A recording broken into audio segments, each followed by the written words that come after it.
hottest ever by the widest margin on record. Earth has just experienced the hottest year since records began. This is the worst drought to hit South Africa. The building El Nino phenomenon will change weather from coast to coast. 12,000 square kilometers of coral are in danger of being wiped out. Food sources for many of our people in the other islands goes with it. There are climate change migrants, people who can no longer grow crops on their land. Scientists are highlighting the urgency of cutting greenhouse gas emissions. 2015 is the hottest year ever recorded by mankind. Over 750 deaths have been reported. Powerful Category 5 storm is the strongest ever to hit the South Pacific nation. Data published by US and UK meteorologists say the sharp increase in 2015 can be attributed to human activities, notably the burning of fossil fuels.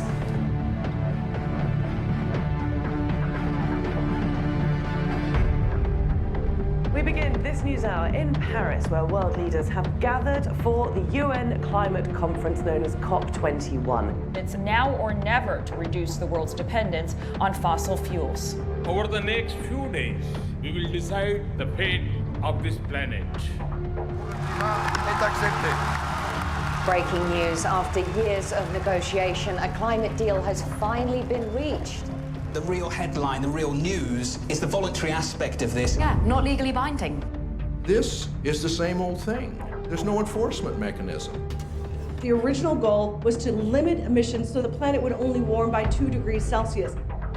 Every scientist who has looked at the agreement say that's not going to happen.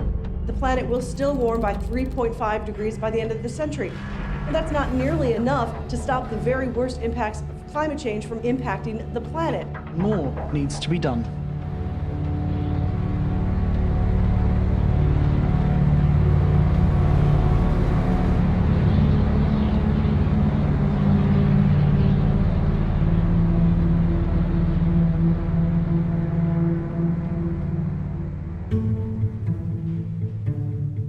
Coming out of this climate summit, we see a very clear gap. The politicians are not stepping up.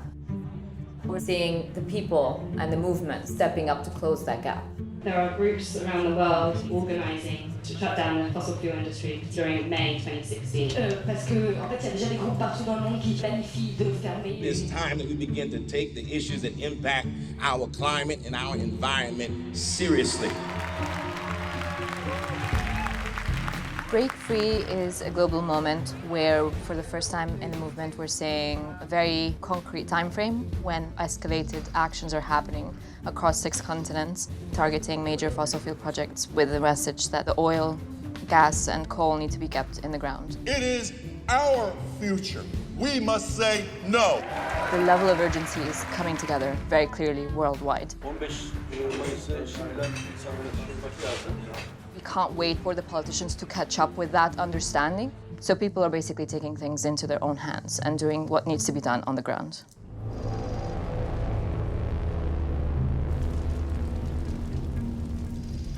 What is legal is not necessarily just.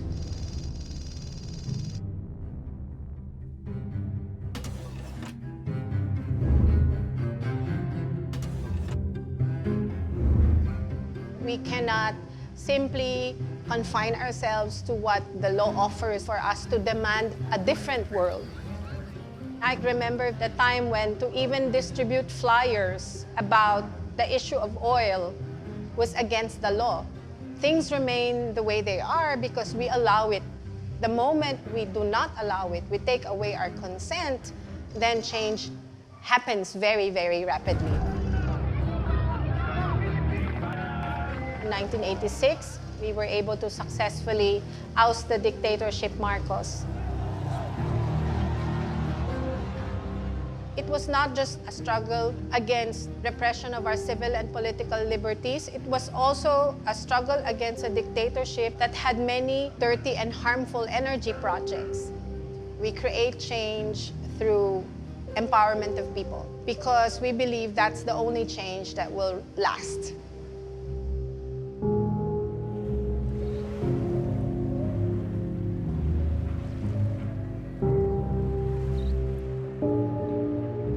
Makikita nyo siguro pagpunta nyo dito sa baybayin, may pagbabago ba sa kalagayan at ng kabuhayan ng tirahan ng mga mamamayan na siya daw unang makikinabang sa pagtatayo ng ganitong klase ng enerhiya dahil sa mga ibibigay nitong mga trabaho, kalsada, paaralan, wala ka namang makikita.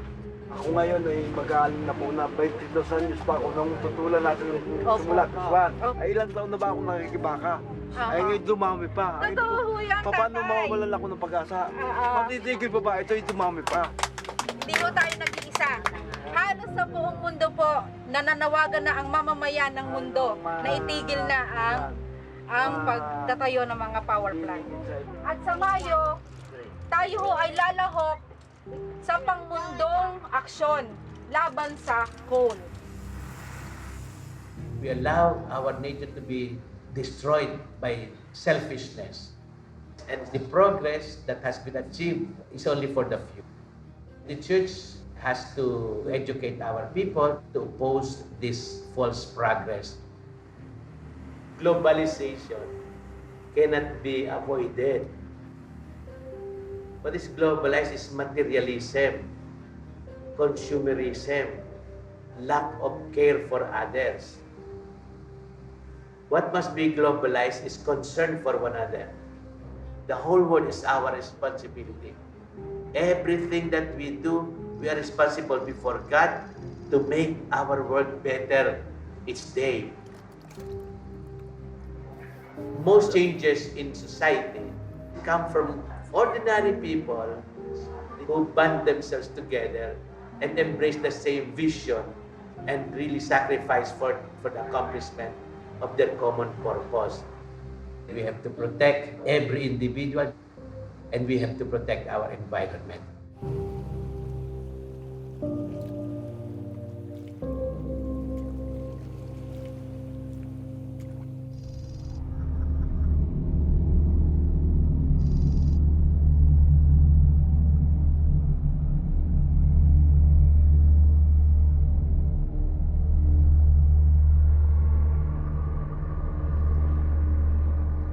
The laws of nature and the laws of economics are in conflict at the moment. Either everything changes because the climate changes and it changes our physical world in ways that we can barely fathom, or we change our economy in fundamental ways. But the idea that there is some middle road where we continue on pretty much as is, that's actually not available to us.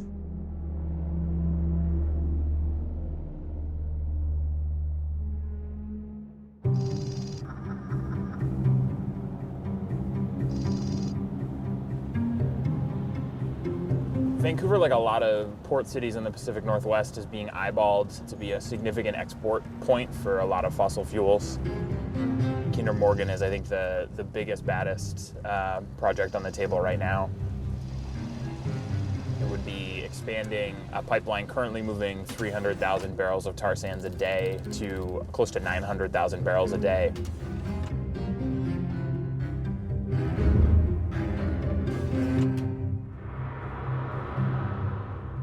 There's no way to clean up a tar sand spill in this kind of water. They're saying at best they could get, in ideal conditions, 50% cleaned up. If there's one thing about this part of the world, it's that ideal conditions are pretty few and far between. The pipeline itself crosses a lot of very important rivers for people's drinking water, for communities, for the salmon stocks, which are so important to this region, all the way as it goes back to northern Alberta, where we already know the impacts that it's having on the Athabasca River, which has become one of the most polluted waterways in the world, and the human health impacts that's having on First Nations communities downstream. Alberta tar sands, the biggest industrial project in the world, where the size of Earth that they want to move is the size of Texas. Kinder Morgan make $13 million a day. And not only do they make that much, but they're subsidized by our Canadian government. We immobilized the community, 100% consensus by Tsleil-Waututh Nation, where we had a referendum and they said, we could negotiate for millions of dollars with Kinder Morgan. That could help some of our people out of poverty. Or we could use our own little resources that we have and fight them. 100% consensus, we chose to fight him.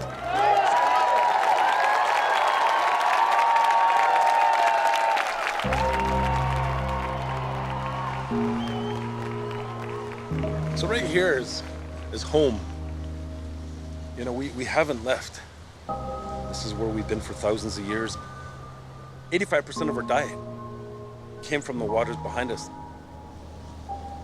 We've been measuring the quality of water here for about 20 years. It's getting progressively worse. We're devastated, and what we're trying to do is rehabilitate the damage that has caused. We're going to court soon, Canada, for not consulting us on the Kinder Morgan expansion. One of the ministers said, why don't the First Nations take the money? They need it. We don't need it more than our land. We'll do whatever it takes to make sure this doesn't happen in any way possible.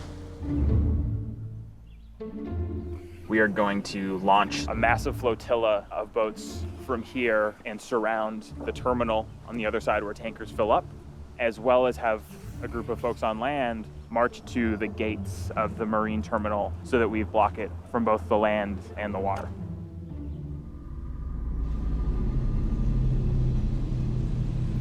It is in a lot of ways a battle between a story of the old and a story of the new. There's a lot of powerful forces trying to make sure that the story of the old continues for as long as it can. We've seen disobedience move from being something that a few people do to a mass movement confronting the fossil fuel industry. A massive oil rig outfitted for Royal Dutch Shell's remote Arctic exploration parked in Seattle's harbor on Thursday, but not everyone is happy about it. They have convinced us progress is only made through exploitation of the earth. Everyone is coming to protest. We have scientists, ecologists, and city council members who are willing to get arrested because they understand the severity of this moment. Stand up in whatever manner you can. This is our lunch counter to sit on. This is our history to be made. We hold the world in our hands. Thank you.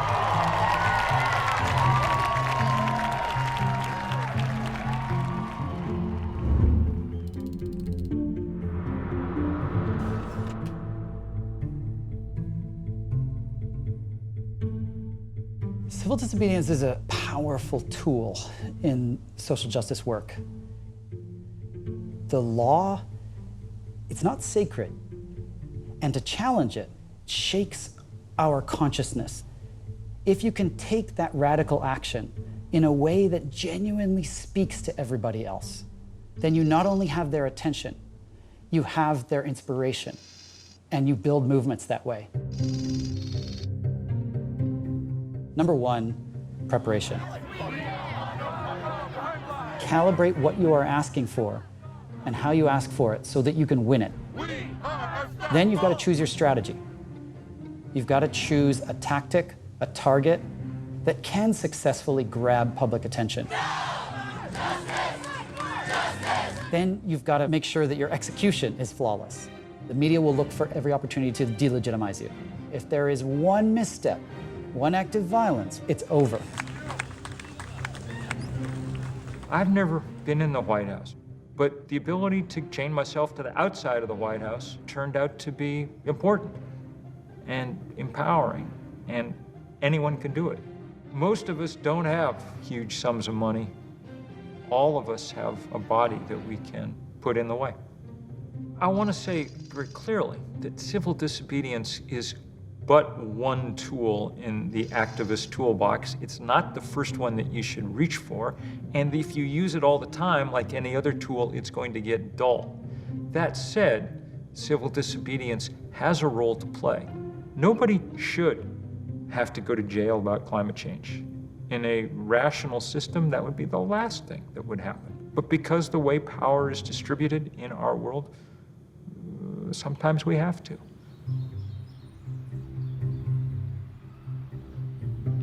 One of the central threats to democracy today is the corporate capture of government. We are up against tremendous resources, and those resources are smart. The corporation goes straight to the politician that's going to be on the committee, that's going to pass the law that they want to pass, and threatens their re-election at exactly the right time. The strategy of global corporations on climate change was partly to recognize that they had a trump card with the United States government. They could stand in the way of global action by blocking American action.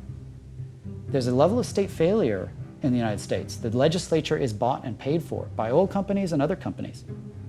We have to roll back corporate capture of our governments if we want to try and fix these problems that conflict directly with their industry bottom line.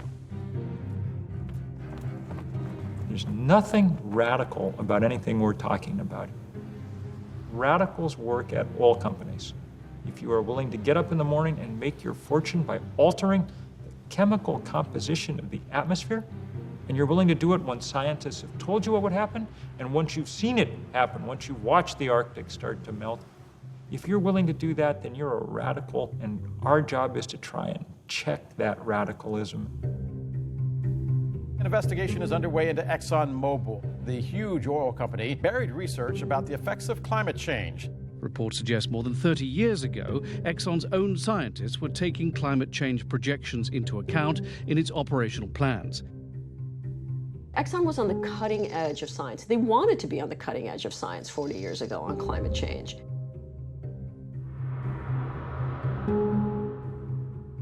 They understood that farther down the road, if the science was accurate, there would be limits placed on emissions from fossil fuels. So their strategy at that time was that we want to have a say in what those limits look like. When their senior scientists told their senior executives what was coming, Exxon started making sure that all its drilling rigs were climate-proofed so that they could withstand the rising sea level. But they did not tell the rest of us. Just the opposite.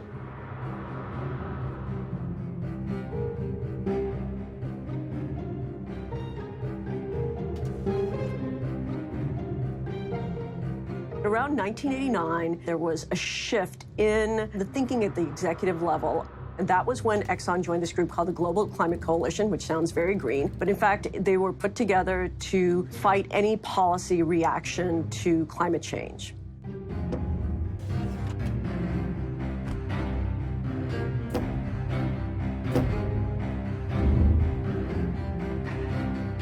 Exxon and others ended up hiring the veterans of the tobacco industry to try and make the same basic argument that the cigarette guys had made.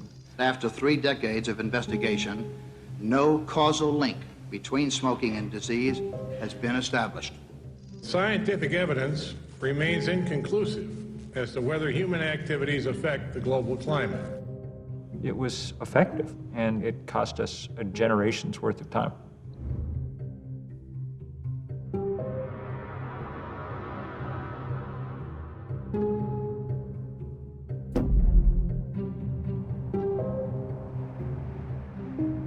Just recently crossed 400 parts per million CO2 in the atmosphere. We're literally releasing all of that CO2 that got buried underneath Earth's surface over 100 million years. And we're releasing it over a time frame of 100 years, 1 million times faster than nature buried it. That is without precedent. It's unclear that living things, including human beings, can adapt to changes that occur that quickly. In the Philippines, at least 6,000 farmers were blocking a highway to demand the government provide rice. The farmers are starving. Behind all this is a rise in global temperatures, causing the whole region to suffer the worst drought in more than 20 years. We've begun to see serious stress on the global food systems. We simply won't be able to grow enough food to feed 10 billion people in a warming world. There's a study that looks at temperatures to come in much of the Middle East. And what they found was the combination of heat and humidity for stretches of time by 2100 would not be compatible with human life. A new study published yesterday finds climate change exacerbated the worst drought ever in modern Syria, aggravating social unrest in the country and helping to push it over the brink into civil war. A record 1 million refugees and migrants have now crossed into Europe in Europe's worst refugee crisis since the Second World War. In other words, the very real security threat posed by climate change is only going to get worse.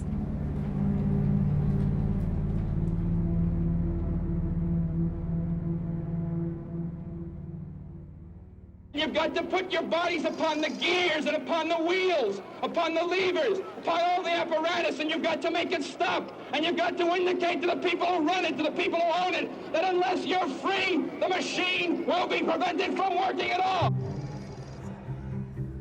Social movements are different from ordinary politics in that they are not simply about how to divide up the goods, but about what a good is. It enters a domain that goes beyond immediate self-interest into what's required of us as responsible human beings. The secret of civil disobedience is moral clarity. Gandhi said, "I am a human being first, and a citizen of my country second."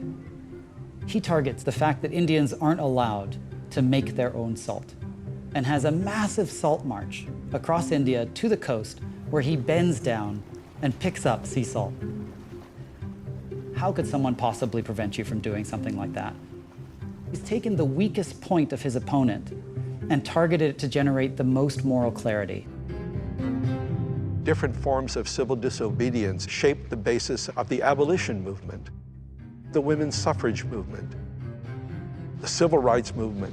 It's time for us to say, if you don't do something about it, we will have no alternative but to engage in broader and more drastic forms of civil disobedience in order to bring the attention of the nation to this whole issue in Selma, Alabama. At the core of activism is one simple thing, and that's voice. So many people in the world, their voice is actually just not heard. The civil rights movement had a grounded belief that the first and most important thing to do was allow the people who were on the ground to be able to shape the direction and to be the front of what was happening. It was about building the capacity to organize for action and mobilizing the public to show up in support of an action. The effect of civil disobedience is often to raise the cost of business as usual, to disrupt normal processes and procedures, which makes it more costly to resist change than to agree to it.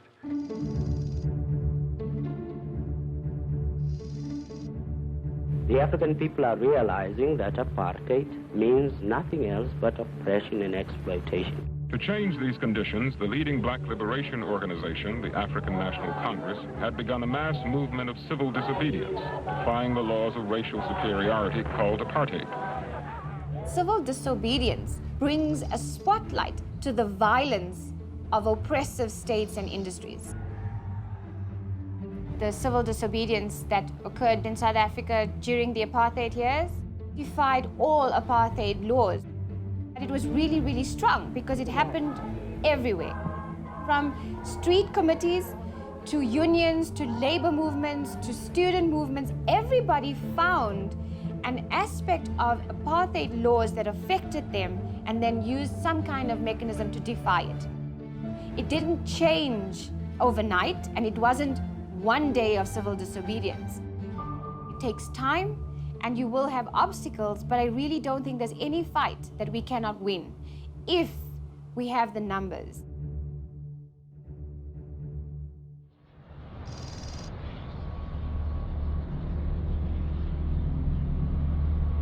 Biz bu kirliliğe karşı burada Ali Ağa bölgesinde, yani sanayi bölgesi adı altında yapılan bu fütursuz sanayileşmeye karşı yıllardır bir mücadele içindeyiz.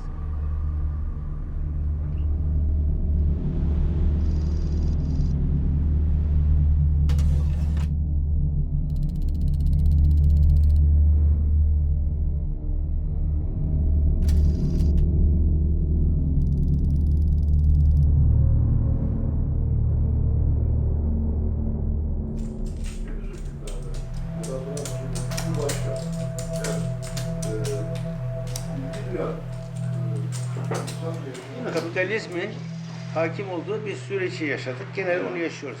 Şimdi özel şirketler etütleri yapıyorlar kendileri aralarında. Biz karşı çıkmaya çalışsak da, karşı çıksak da ikinci bir çevre hareketiyle kendileri çevre etütü yaparak bu sayfaları tesisler yeni yapılırken, daha yeni işletmeye girerken, büyürken falan oraya işçi alınacağını, oradan para kazanılacağını çok kandırıldılar. Her zaman var mı? Bunu bu her zaman için geçerli. Anladık. Yılda yapılacak daha sigara. 1989'un Mart'ında arkadaşlarımla birlikte belediye başkanı seçildikten sonra Ankara'dan bir çevre genel müdürlüğünden bir bayan telefon etti. Dedi ki tanışmıyoruz ama önemli olduğu için size Ali Ağa için bir kara haber vereceğim. Ali Ağa'da ithal kömüre dayalı 1000 megawatt gücünde bir termik santral kurulacak. Şili'den Kınağa kadar bütün belediye başkanlarını çağırdık. Türkiye'de vahşi kapitalizmin bir göstergesi olarak Ali Ağa'da başlayacak olan bir saldırı. Termik santral kurulmaz. Halkımız istemiyor çünkü. Termik santral alanına ağaçlarımızı, çocuklarımızla, evrim coşkunlarla, yavrularımızla dikeceğiz. Gücünüz yetiyorsa gelin sığdırın. Kulakları çınlasın. İzmir Büyükşehir Belediye Başkanı'ydı o zaman. Yüksel Çakbu ve bizim 18 belediyemiz yine bir sevgi zinciriyle protesto ettik. Aşağı yukarı 60 kilometrelik bir alanda 50 bin kişinin katıldığı bir çevre hareketi. Bunu o gün yaptığımızda belki de Türkiye'de şimdiye kadar yapılmış olan çevre hareketlerinin içerisinde en çok ilgi gören eylem oldu. Bu sanayi, burada bizim verdiğimiz mücadele orada sadece bir termik santralı durdurabildik. Ama geniş bir alandaki sanayinin devam etmesini engelleyemedik.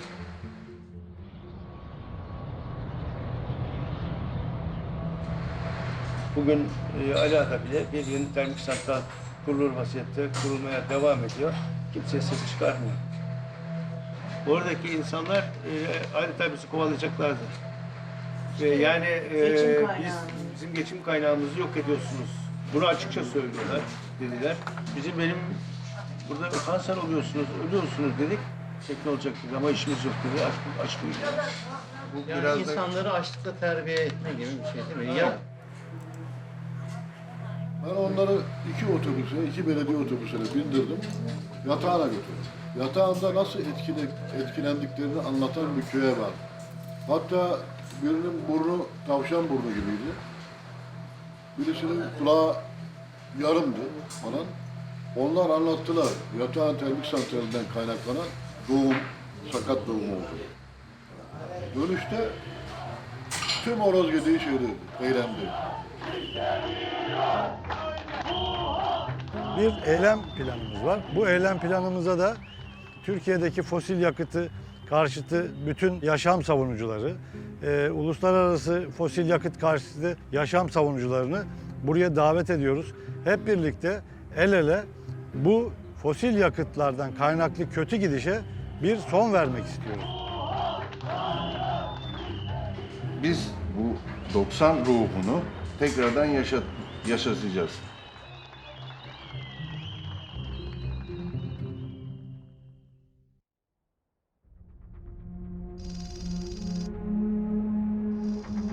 You cannot pretend that we do not exist. You cannot plead ignorance to our problems because we are here. What power means in the context of social change is, of course, the story of David and Goliath. The Philistines send their powerful warrior Goliath to go confront the Israelites, who are afraid. Until finally, David, who is not a warrior but a shepherd, went to King Saul and says, "Let me go fight Goliath." The king says, "You're not equipped. You got to take my sword, my shield, my helmet. They're so heavy he can't move." And he reflects for a moment and says, "Wait a second. I'm a shepherd, not a warrior." He takes off all that armor, picks up a few stones, goes to face Goliath. It's only when he discovers his own resources, not those of his opponent, as the foundation of his strategy, that things begin to shift. And that's what creates those moments of opportunity for the Davids of this world.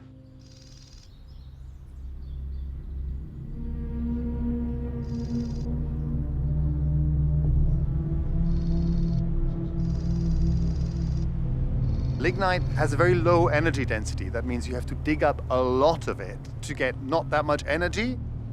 And in burning it, you emit a whole bunch of other dirt, essentially, which is why this is not just bad for the climate, it's also terrible for people's health.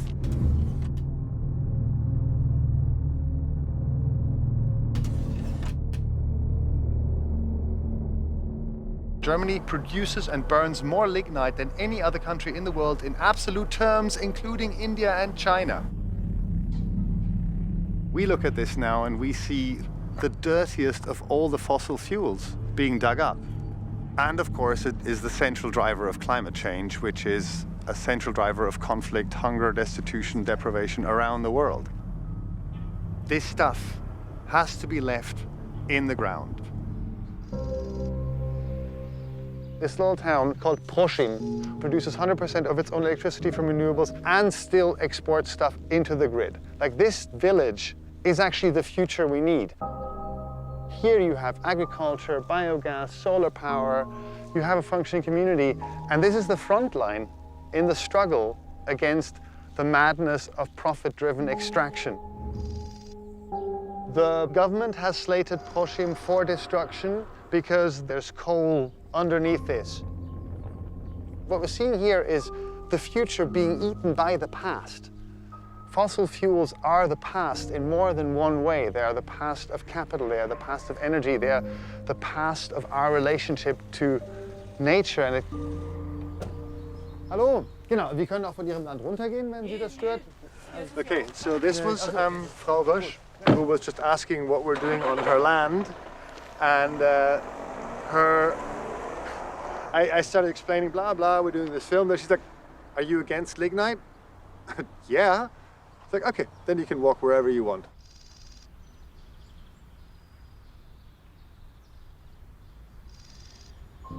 Folks lived here a few years ago. This was their lives. The government said, you can't be here because we're gonna dig this up because there's coal underneath. They had grown up here, they were planning to maybe die here. These kinds of images, that's also why we're doing this. There's folks here being evicted from their homes because we cannot stop destroying the environment. This cannot go on.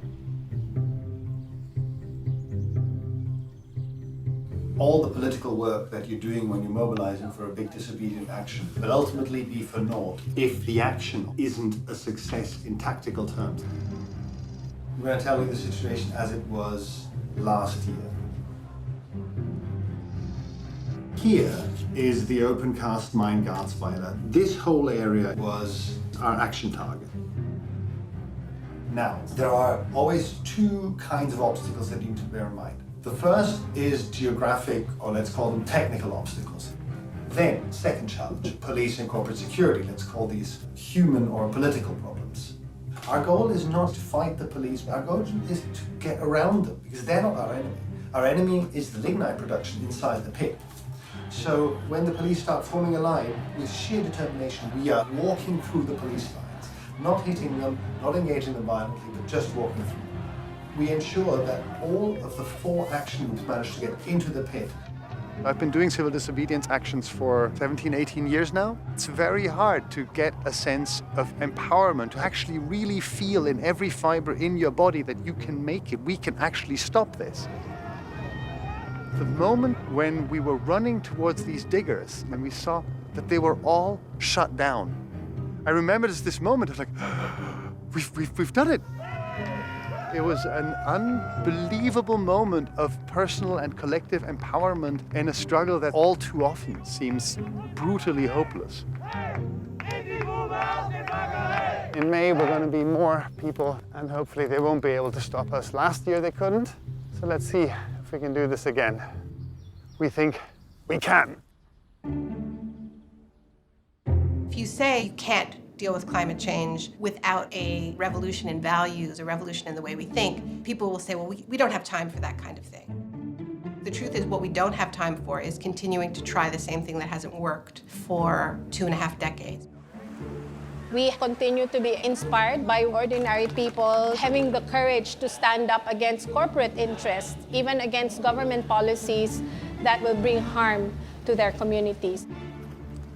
Hope is belief in the plausibility of the possible as opposed to the necessity of the probable.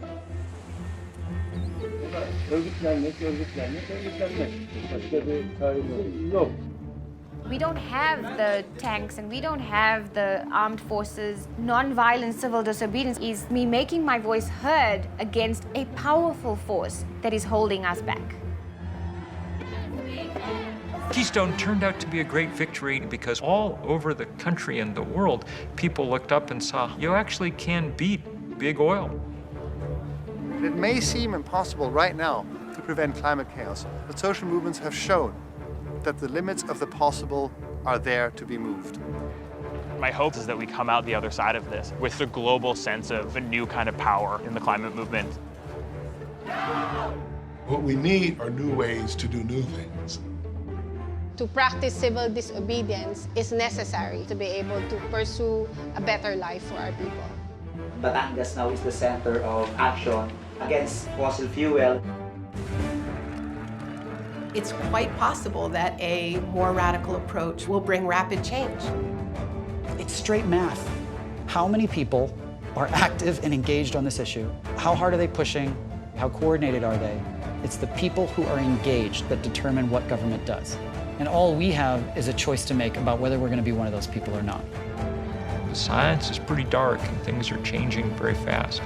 But I am absolutely sure there is going to be one hell of a fight.